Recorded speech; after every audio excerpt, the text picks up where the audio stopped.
Laws of reflection with ray diagram and steps. Incident ray and reflected ray क्या होता है? After striking the mirror, यानी mirror से strike करने के बाद, द रे ऑफ लाइट, यानी कि जो प्रकाश है हमारा या लाइट है, is reflect in another direction, वो दूसरे डायरेक्शन में हमारी वो रिफ्लेक्ट कर जाती है। द लाइट रे विच strike any surface is called the incident रे।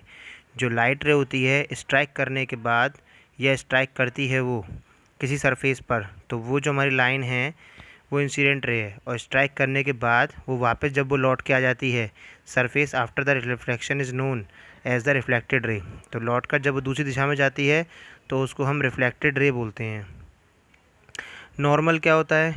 जहाँ पर हमारी ये आप पीछे देख सकते हैं इंसिडेंट रे जहाँ पर टकराई थी, draw a line making an angle of 90 degree, और टकराने के बाद इस तरह से हमारा ये आर जहाँ पे आप एंगल देख रहे हैं ये इंसिडेंट रे आ रही है आई, और ये नॉर्मल यहाँ पे देख रहे हैं ऊपर ये मिरर सा बना हुआ है, ये बीच में लाइन है, ये नॉर्मल है। तो draw a line making an angle of 90 degree to the line representing the mirror, और जो मिरर पर रिप्रेजेंट करती है एट द पॉइंट, जिस पॉइंट पर वो टकराता है हमारा incident ray, where the incident ray strike the mirror, this line is known as normal. यानी कि ये जो ऊपर आपको लाइन दिख रही है जिसमें ऊपर आपके कांटे से दिख रहे हैं ये मिरर है, और ये इंसिडेंट रे आ रही है और जहाँ पर टकरा रही है और टकराने के बाद जब जा रही है, दोनों के बीच में जो लाइन है वो नॉर्मल है।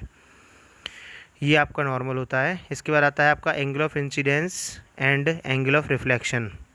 ये आप देख रहे हैं इंसिडेंट रे और रिफ्लेक्टेड रे दोनों ही जब टकराते हैं तो एक एंगल बनाते हुए चलते हैं नॉर्मल से। तो नॉर्मल से इंसिडेंट रे के बीच में एक एंगल बनना है आई, और नॉर्मल से रिफ्लेक्टेड रे के बीच में एक एंगल बनना है आर। ये आप देख सकते हैं। तो ये एंगल ऑफ इंसिडेंस कहलाता है आई, और एंगल ऑफ रिफ्लेक्शन कहलाता है आर। ये दोनों हमेशा इक्वल होते हैं। Do you see any relation between the angle of incidence and the angle of reflection? आप देख रहे हैं यहाँ पे कोई आपको रिलेशन नज़र आ रहा है आई और आर के बीच में? तो देखो, आर दे अप्रॉक्सीमेटली इक्वल, क्या ये दोनों इक्वल हैं?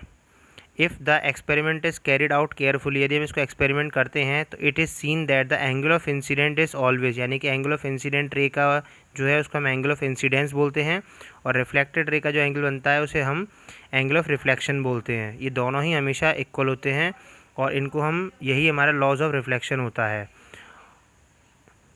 Thank you.